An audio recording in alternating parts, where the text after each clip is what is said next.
Thank you for agreeing to speak at short notice on this. These stories about the NHS, especially the Labour Party and Keir Starmer and Wes Streeting, they just come out every week now. This is the one that's been making all the headlines. I'd like to hear your view on it. I'll just show you a short clip again. Would it not be possible to consider self-referral so that individuals don't have to go to a doctor, use up a doctor's time in order to get referred to specialist help? If you've got back pain and you want to see a physio, it ought to be possible, I think, to self-refer. If you've got internal bleeding and you just need a test, there ought to be a way that doesn't involve going to see a GP. What he says there is, if you had internal bleeding, there must be a way you could self-refer without going to see a GP. Now, obviously, you're a GP, so it'd be in your interest to say, "I know you've got to come and see me." But with internal bleeding, can you tell us what the dangers are if you ask patients to self-assess and refer themselves?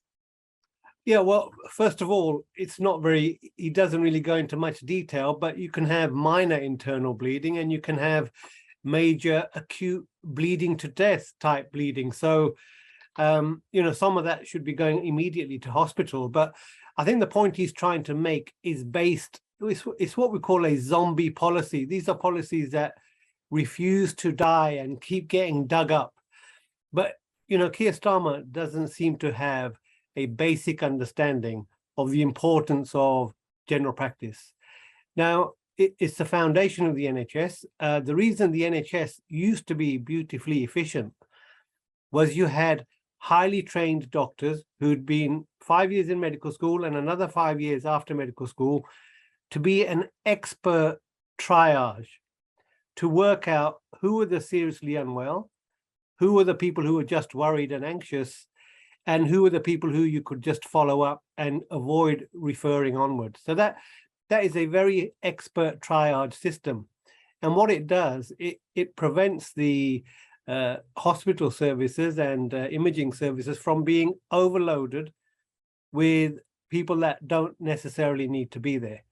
Now, what he is advocating is actually a free-for-all of direct access from patients who, you know, I'm not entirely sure whether he's expecting these people to do medical degrees before they decide where they need to go, for example.